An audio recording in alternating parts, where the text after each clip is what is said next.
खबर गाजीपुर से है, जहां 18 अगस्त 1942 को मोहम्मदाबाद तहसील के 8 जवानों ने अपनी शहादत देखकर तिरंगा लहराया था और 5 साल पहले ही अपने तहसील को आजाद घोषित कर दिया था। आज इसी शहादत दिवस पर शहीद सम्मान कार्यक्रम का आयोजन किया गया था, जिसमें जम्मू कश्मीर के उपराज्यपाल मनोज सिन्हा भी पहुंचे और उन्होंने मंच से बोलते हुए कहा कि हमारे पूर्वजों ने जिन बातों को लेकर शहादत दिया, क्या वह आज पूरा हो रहा है? हमें लगता है सिर्फ सरकार के भरोसे नहीं, बल्कि व्यक्ति और अपना मूल्यांकन करना चाहिए कि हमने उसके लिए क्या किया। देश को जब आजादी मिली, उस वक्त की परिस्थितियों से आप सभी वाकिफ हैं।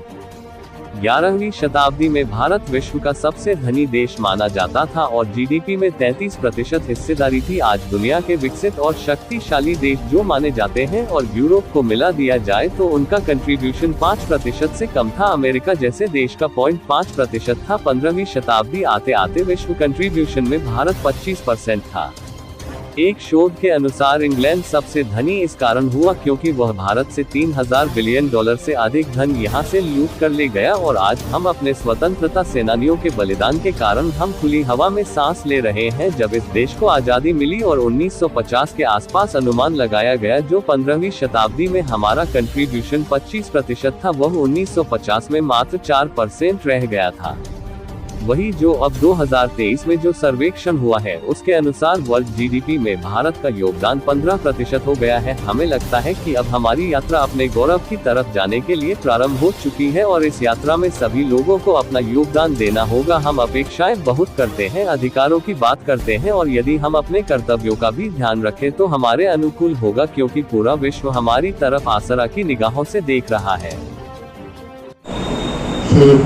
मैं समझता हूँ कि देश भर के नौजवान, किसान, मजदूर, शिक्षक, व्यापारी सभी सड़कों पर आए और मोहम्मदाबाद में इतिहास यहाँ के क्रांतिकारियों ने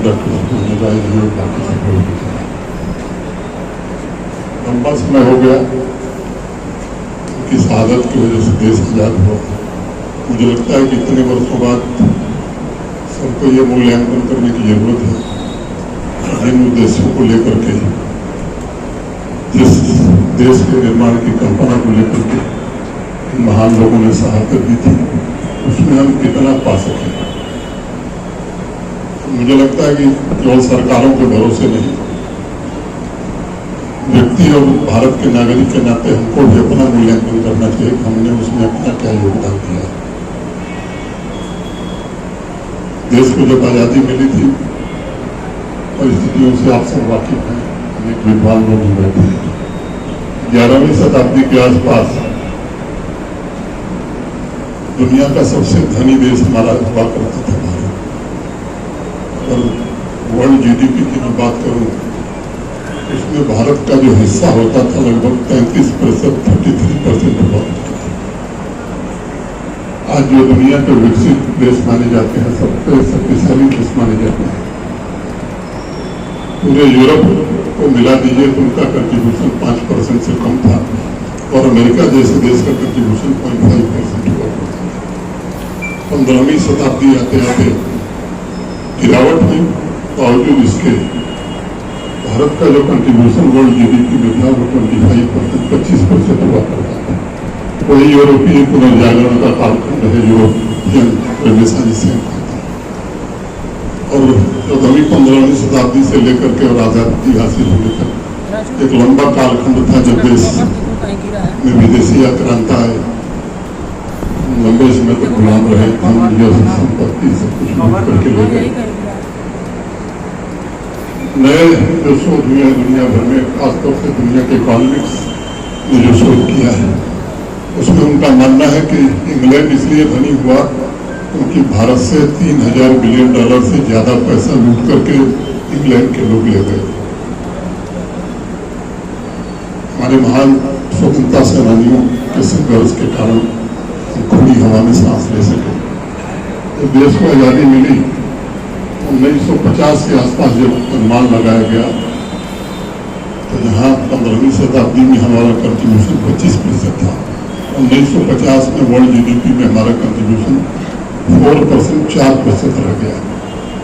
यात्रा हमारी वहां से शुरू हुई और अभी जो अंतिम सर्वेक्षण 2023 में इंटरनेशनल मॉनेटरी फंड, अंतर्राष्ट्रीय मुद्रा कोष के प्रसिद्ध अर्थशास्त्री है यंगस मेडिसिन, उनकी टीम ने जो आकलन किया है 2023 में भारत का योगदान जो है दुनिया की जीडीपी में 15% हो गया है और अभी 16% से ज्यादा। मुझे लगता है कि यात्रा हमारी फिर से उस गौरव की ओर जाने की प्रारंभ हुई है। उस यात्रा में सबको योगदान देना होगा। बापू बराबर एक बात कहते थे कि हम जो दूसरों से अपेक्षा रखते हैं अपने आचरण से हमें उसे दिखाना चाहिए। सामान्य तौर पर हम अपेक्षाएं बहुत रखते हैं, अधिकारों की बात बहुत करते हैं, अपने कर्तव्यों का भी अगर हम ध्यान रखें, मुझे लगता है कि आज जो परिस्थिति है पूरी दुनिया बड़ी आशा भरी निगाहों से भारत की ओर देख रही है। पिछले कुछ वर्षों में जो परिवर्तन हुआ है, मैं मानता हूं कि भारत के प्रत्येक नागरिक का सम्मान आज देश दुनिया में बढ़ा है। आज की स्थिति में, आज के दिन हम सबका संकल्प मैं समझता हूँ यही होना चाहिए कि फिर से भारत अपने उस प्राचीन गौरव को प्राप्त करे और इसमें हमारी जो भूमिका, हम अपनी भूमिका का भी निर्वहन करें। हमारे पूर्वजों ने जो परिश्रम किया, जो त्याग किया, उनके नाम की रोटी हमने अब तक खाई है। मुझे लगता है कि वक्त आ गया है कि अगर फिर से हम अपनी मातृभूमि से वास्तव में अगर हमको प्रेम है अपने देश से, तो अपने कर्तव्यों का ईमानदारी से पालन करके भारत को उस गौरव के स्थान पर अगर पहुंचाते हैं तो मुझे लगता है यही सच्ची श्रद्धांजलि होगी। शहीदों को भूलने की बहुत स्थिति में नहीं हूँ, इसलिए मैं आप सबके प्रति हृदय से कृतज्ञता ज्ञापित करते हुए, जिनका नाम मैं नहीं ले सका, उनसे क्षमा चाहते हुए मैं फिर से एक बार उनकी पुण्य स्मृति को प्रणाम करके और उनसे प्रार्थना करता हूँ कि ये शक्ति मोहम्मदाबाद और गाजीपुर के लोगों को दीजिए कि जो त्याग और बलिदान की भावना आपने थी, कम से कम उसका शतांश भी यहाँ के लोगों में फिर से वो भावना बलवती हो। बहुत बहुत धन्यवाद। नमस्कार।